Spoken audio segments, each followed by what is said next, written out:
Hello all, നമുക്കൊരു വൈകുന്നേര കാഴ്ചകൾ കണ്ടാലോ? വൈകുന്നേരമായപ്പോൾ ഒരു ചായ കുടിച്ചു, പിന്നെ ബിസ്ക്കറ്റും കഴിച്ചിട്ടുണ്ടായിരുന്നു. അത് കഴിഞ്ഞപ്പോൾ എൻ്റെ വീടിൻ്റെ ചുറ്റും ഞാനിങ്ങനെ നടക്കും. വൈകുന്നേരം അവിടെ ഭയങ്കര കാമായിട്ടുള്ള അറ്റ്മോസ്ഫിയറാണ്. അതൊക്കെ കണ്ട് പിന്നെ കുറച്ച് നേരം സിനിമയൊക്കെ കണ്ട് ക്രിസ്ത്യൻ ബ്രദേഴ്സ് ഇട്ടിട്ടുണ്ടായിരുന്നു, അതൊക്കെ കണ്ട് പിന്നെ ഞാനിങ്ങനെ നടക്കും. പിന്നെ എവിടെയെങ്കിലും പോയിരിക്കും.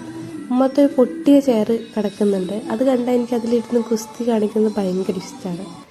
ഞാൻ അങ്ങനെയൊക്കെ ചെയ്ത് പിന്നെയും ഞാനിങ്ങനെ നടക്കും. എനിക്കിഷ്ടമാണ് ഈ കാടും മേടും നിറഞ്ഞ സ്ഥലം കാണാനും. എൻ്റെ വീടിൻ്റെ അവിടെ കുറേ പാടങ്ങളായതുകൊണ്ട് അതൊക്കെ ഇങ്ങനെ കണ്ടു നടക്കാൻ ഭയങ്കര ഇഷ്ടമായതുകൊണ്ട് അത് ഞാൻ ഇങ്ങനെ കണ്ടു നടക്കും ഗൈസ്.